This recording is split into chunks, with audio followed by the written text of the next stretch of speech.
Welcome back.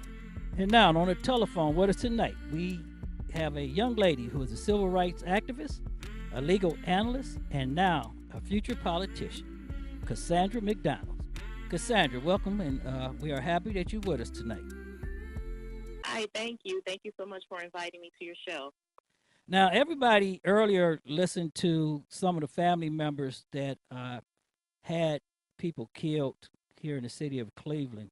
And Cassandra McDonald wrote an article for the Calling Post way before anybody even start talking about the clusters of murders being consolidated or serial killer in the city of Cleveland. So just to get our people up to speed, Cassandra, tell us what made you write your story and think about multiple killers in the city. Well, what made me write my story is that I had did some investigation, and actually, what led me to believing that the murders that were happening were possibly from a cluster of individuals that went all the way back to the early 1990s with the murder of Dia Harris. One of the recent killings that we had there was a young lady by the name of Jasmine Trotter. I looked up the address as to where Jasmine was found and realized that the name attached to that house was a familiar name, Eugene Kennedy. And if anyone remembers the Dia Harris case, Eugene Kennedy was the young man that was convicted and put in prison for Dia Harris's murder. Now, he had, there was supposed to be three other people with him, correct? Correct. Were they, did you ever find if they were charged or if the police ever made them suspects in the case? You know what? No. I believe that they were questioned, but they never were suspects.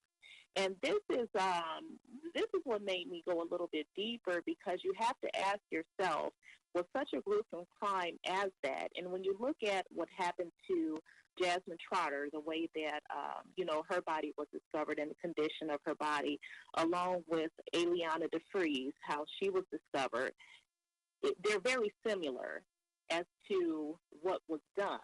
The area is very similar to what was done.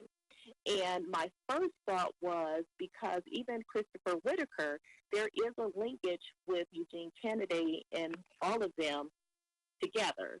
So it led me to believe that if these individuals who were suspects in Dia Harris's case, nothing ever happened. But if you follow chronologically that these type of killings and the way that they're killed has continued, it makes me wonder, is this something that has been going on? Could it be gang initiation? Could it just be this is what they do? But there's definitely some type of link, I truly believe, within that area. Because we did a story on this last year with family members when they was complaining that they wasn't receiving the proper service from the Cleveland Police Department. I don't want to say service. The best word to be is they didn't think the Cleveland Police Department was taking them serious or giving them the respect that they deserved as being victims, uh, family members. They wasn't returning phone calls and stuff like this. Now, as being an activist, I know that when you did your story, uh, when you went back into looking at this, did you find other murders back behind 2004? You know what? I did. I thought about Shakira Johnson and Daniel Hines. I even thought about Gloria Pointer and things like that because again, these are women or young girls who either it took forever locating, finding their killer, and or the killer is still out there. And I personally feel that enough attention and time is not dedicated to solving these homicides. And whatever life they live, whatever background they come from, that should not take precedence in understanding that these people were still loved. They are people, they are human beings, and that is the responsibility of our law enforcement agencies and investigators is to try to find out what happened. And it's not to say that they don't, but my thing is where is the steadfastness of making sure that this does not become another cold case? Well, we look at this, and I want everybody to understand this. we're not talking about one or two murderers, and we're not even talking about 17 murders that was cleared by two known serial killers in the city of Cleveland and East Cleveland. And one was Michael Madison. He killed 5 young ladies that was cleared, and Anthony Sowell, the famous Imperial killer who killed 11 victims. We're talking about a total of 84 victims, females that has been killed in the city of Cleveland since 2004. And if you want to go back a little bit, you can say 2003. But we found out that of the 61 victims, all of them was elderly females close in their 40s and 30s. Did you look at that also?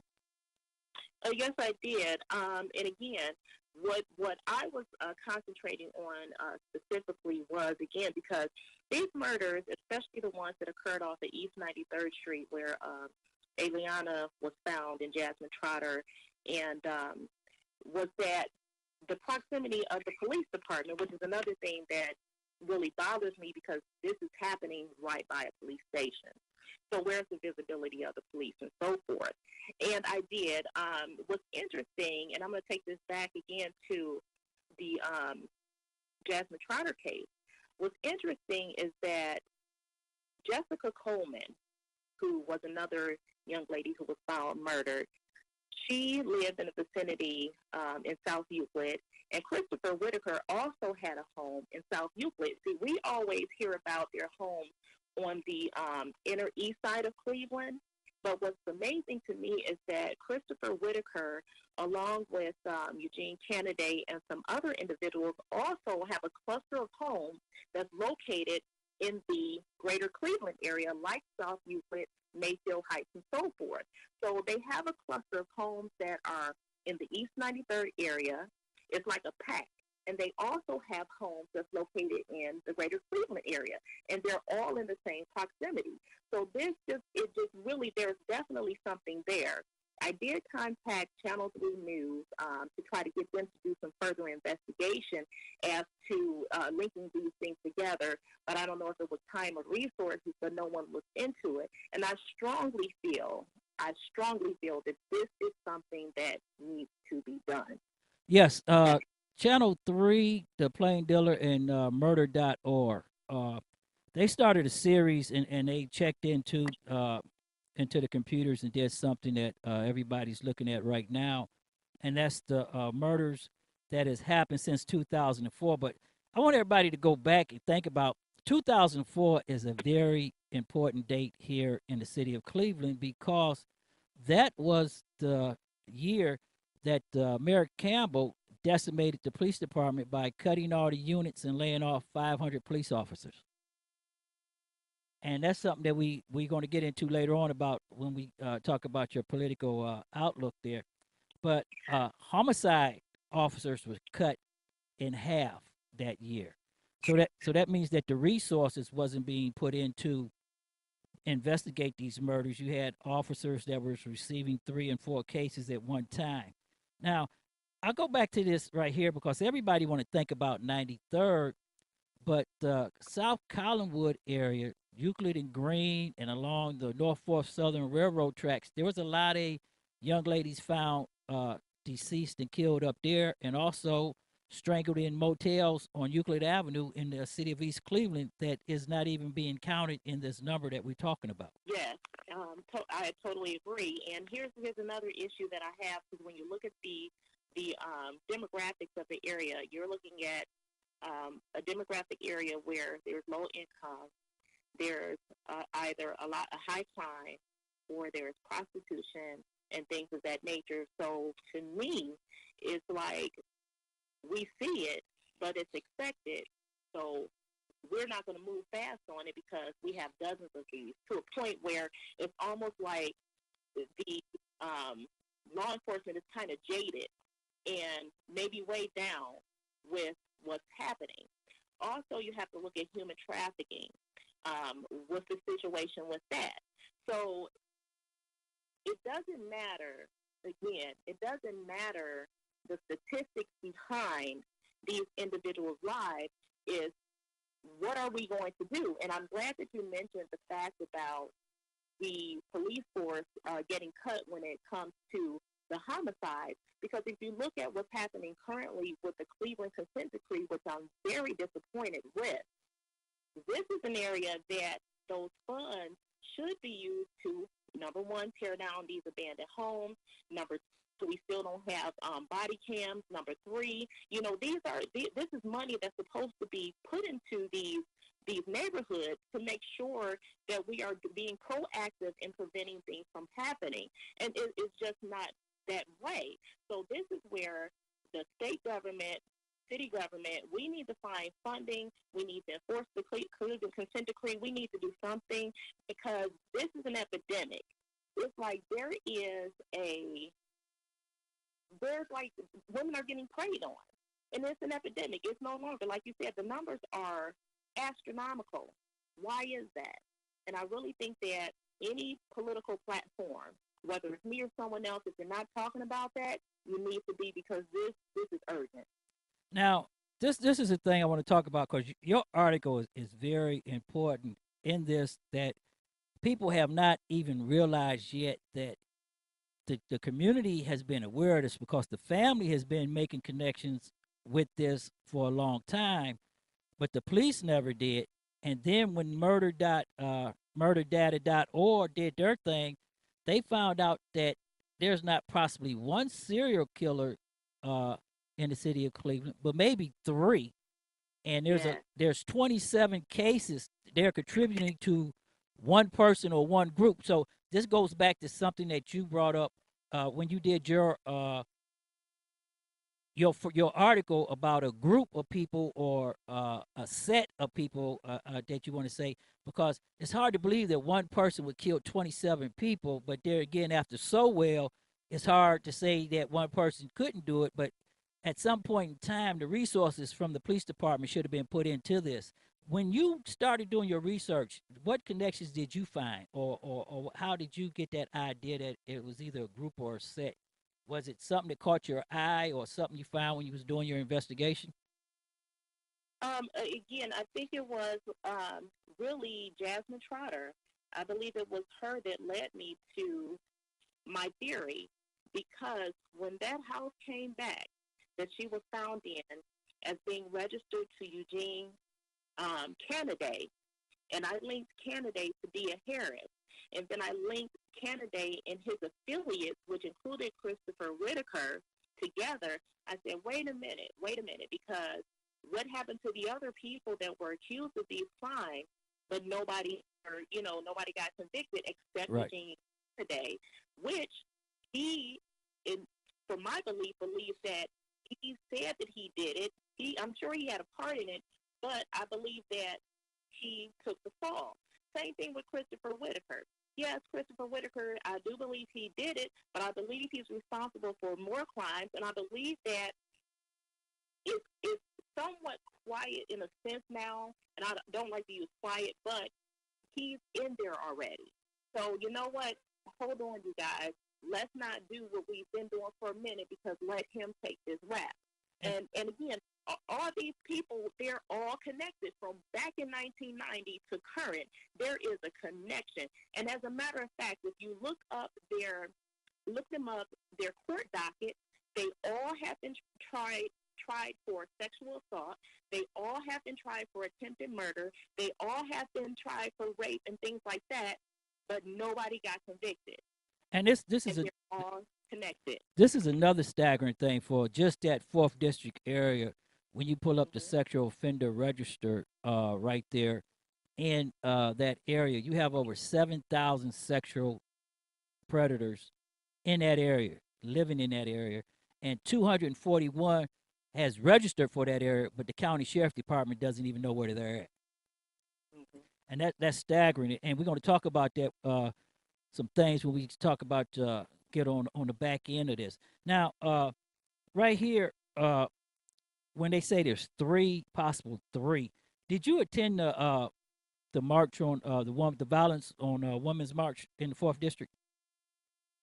No, I wasn't able to attend. I was out of town that day.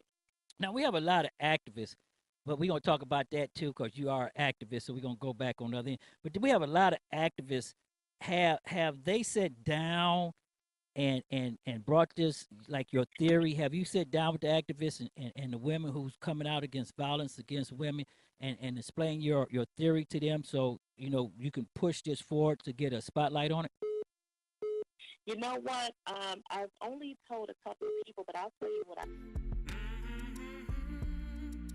Okay, we got Cassandra back up online with us. Cassandra, can you hear us now?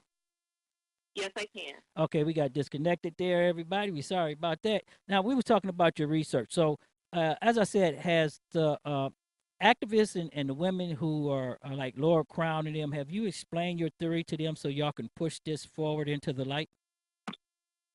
You know, I've talked about it to a couple of people, and it didn't go anywhere. But I'll tell you what I did do. I actually reached out to Sister Soldier, believe it or not, and another lady who is located, and I don't want to misquote their city, but I believe in New Jersey, because they had a problem with females being murdered, a large problem. And they were able to come together, a lot of women, just like a march, they came together, and they were phenomenal. They were able to put so much pressure on the law enforcement agencies that they actually got results. So I reached out to them for that intended purpose, because what I find is that, people are activists, but everybody's activism is not the same. Some people are good at holding up signs and not making enough noise. Some people can get a little rowdy. Everybody has a different way of doing things. And I'm just at the point where we really have to shake, if not turn over this boat, because something needs to happen. So, I appreciate you doing this show, because I'm hoping that with that, maybe you can get some calls with someone, some fiery females and males, to see if we can come together, put a strategy together, and put pressure on the police department, put pressure on the mayor of Cleveland, put pressure on the chief of police to do something about this issue.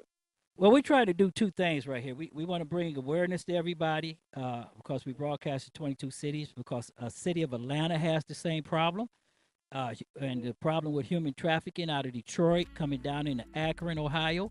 So we going to put the light out there and get the people to think. But what we really trying to do here on the show here today, Stop the Madness, is that we're trying to get the people in the neighborhood to get involved and then say, hey, wait, I seen Johnny over here in this vacant house, or I seen somebody hanging out over here.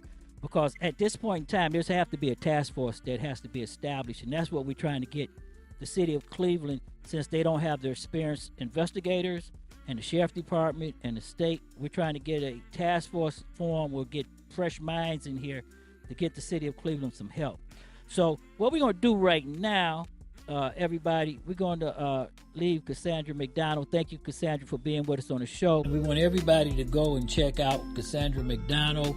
She's running for the candidate of the District 8 congressional seat, and let's show her some love. And Cassandra, we'd like to really, really thank you for being with us on Stop the Madness. Keep it 100.